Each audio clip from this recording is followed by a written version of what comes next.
It's Matt186, and I'm really excited about getting into some of these turntables, so I hope you are too to some degree, or at least somebody maybe finds some new excitement in it with me. This is the Retrolife HQKZ-006. No props for naming the model, something easier would have been nicer. It is a gorgeous weighted turntable that covers the bases of modern features that maintains a grip on retro high fidelity love, and I'll cover that a little bit in this video. Setup out of the box is super easy. There's the rubber band belt drive, which you can just stick your finger through the metal platter in order to connect it to the motor and set it over the actual spindle. Installing the counterweight was pretty easy too, with cutout grooves in order to put it on there. You'll pretty much want to balance your tone arm, and if you don't know how to do that, you just kind of get to a point where you balance the tone arm to where it's level, balancing on its own, and then you hold it and make micro adjustments from there. For instance, if you have a Audio-Technica 3600L that this one does, you'll want it at about 2.5 to 3 grams. That seems to be the pretty sweet spot for that one, for instance. The finish on the entire turntable is a smooth piano lacquered finish that is this nice wood look, and I believe it comes in two colors, the one I have here and one that's more of a red colored wood. I don't know what you'd call that, a cherry wood maybe? Cherry sounds right. On the bottom are 3 vibration absorbent feet, which is fantastic. So if you're making any kind of hits on the table, hopefully these feet are going to do their job to absorb that and not cause any distress to the record that you have playing. It does include a hinged dust cover which covers the entire surface of this table, and that is fantastic because it looks nice, and of course if you're anything like me and you got a little bit of dust in your house, you want to protect that vinyl as much as possible from dust falling on it and building up under the needle as it spins.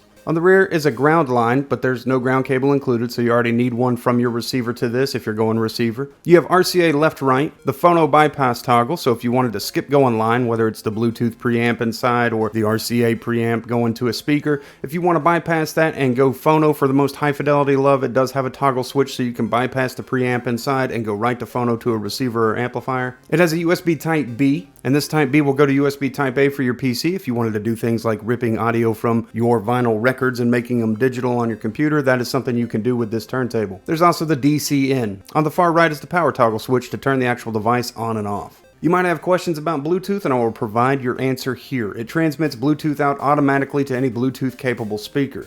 The song I'll be using to test the vinyl record player's transmission to sound with the preamp is actually going to be a song by an artist named Liquid that I have obtained permission to make a record of his music. It'll be the song Sweet playing over these speakers that you hear. Now, if you're wondering what the built-in preamp on this one sounds like, it's a pretty basic preamp, but it sounds very adequate in my opinion. And I'm going to pause here and play this over the Edifier E25 speaker so that you can hear what the Bluetooth broadcast out, as well as the Bestison SR02 so that you can hear what the RCA line out sounds like. It should be pretty much exactly the same. Anyways, you be the judge of that and listen to them over these speakers real quick. Now, keeping in mind these are recorded speakers over a microphone, a D80 microphone, played back over your own speakers, so it's not going to sound what it sounds in person, but hopefully it'll give you an idea of how it broadcasts and how it sounds.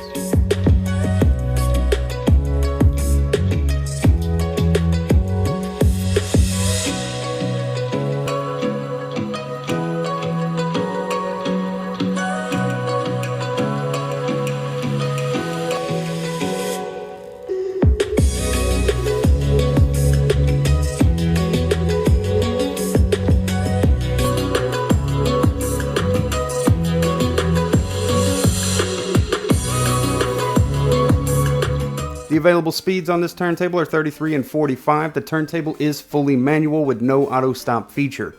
So when the tone arm reaches what would be the innermost toggle, it just continues to spin until you go and acknowledge it by turning it off or lifting the arm and bringing it back over. The turntable, as I mentioned earlier, does come pre-equipped with an Audio-Technica 3600L needle. This may be one of the most common needles available on the market. They're easy to replace and they're easy to use and install. And they're just generally pretty good. I think I've learned really quickly that I wish more for fully automatic or at least semi-automatic turntables to roam the market. But in a case like this, I would easily trade the automation features for such a simple, beautiful design that sounds good, that's just easy to use and set up, and is a nice looking piece. I love this thing and it gets a big thumbs up from me. Hopefully you found this helpful and useful to you and it answered some questions that you might have about it. I'll see you guys in the next video. I do. You have a great day, night, whatever it is.